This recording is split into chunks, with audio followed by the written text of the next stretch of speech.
crafters, welcome along. It's Louise with you today, and this is my third share for Kitaholic Kits for the month of February 2024.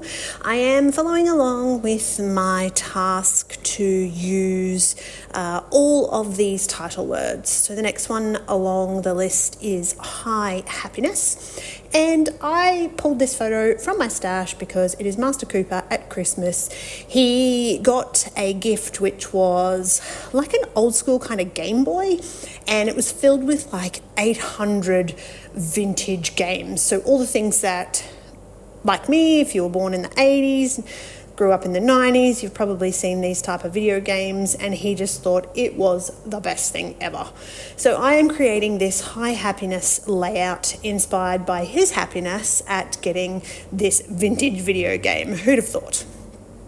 All right, so I'm also starting with a black background cardstock. So my go-to is often white, and as a challenge to myself, particularly with this collection of papers, because it's got that quite a pastel-y kind of colour palette to it. I'm a bright scrapper traditionally. I'm really drawn to bright colours, but I definitely felt like these particular pattern papers would really pop against that pastel paper collection.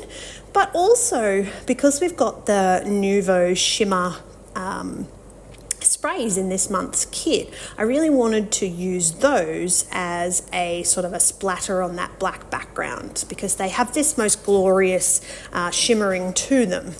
So you can see that I have used the little cut apart Best Day Ever, and then just with some more of the pattern papers created a couple of matching banners.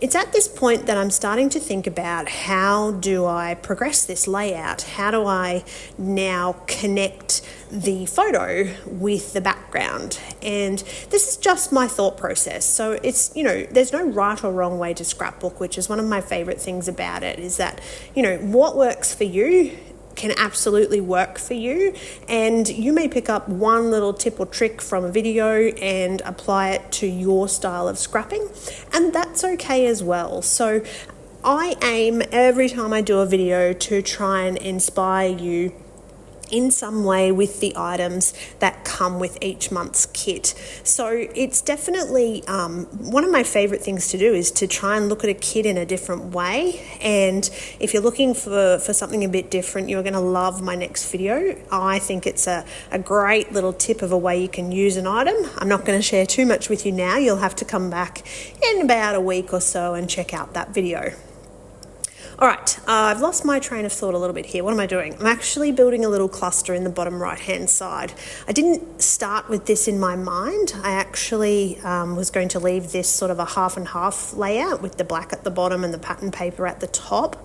But I'm always thinking about that visual triangle. So having those 3 points, those areas of interest that actually draw the eye. So normally the photo is one, the title is one, and then the cluster and the embellishments might be one as well. I did put this layout aside for a little while. I stopped the video, and then I mounted those little banners behind my photo and decided that because I needed to separate my photo from my background, I was going to use silver glitter cardstock to mount my photo, and that's just again to help separate those layers from the really quite busy black background, but also those pastel-y kind of colors. I wanted my photo to be a bit more noticeable. I had also not really left myself anywhere to journal on this particular page, so I decided to make my journaling a little bit hidden, in which case you can see I'm just putting mounting tape on 3 areas of that photo, and then I'm going to pop this little tag in behind that photo. So for people who don't necessarily like their handwriting, or maybe you're not big on journaling, you don't want it to be a focus on your layout, hidden journaling is a really great way that you can actually get those details onto a layout without having to see your handwriting or be overwhelmed by trying to get it onto the page.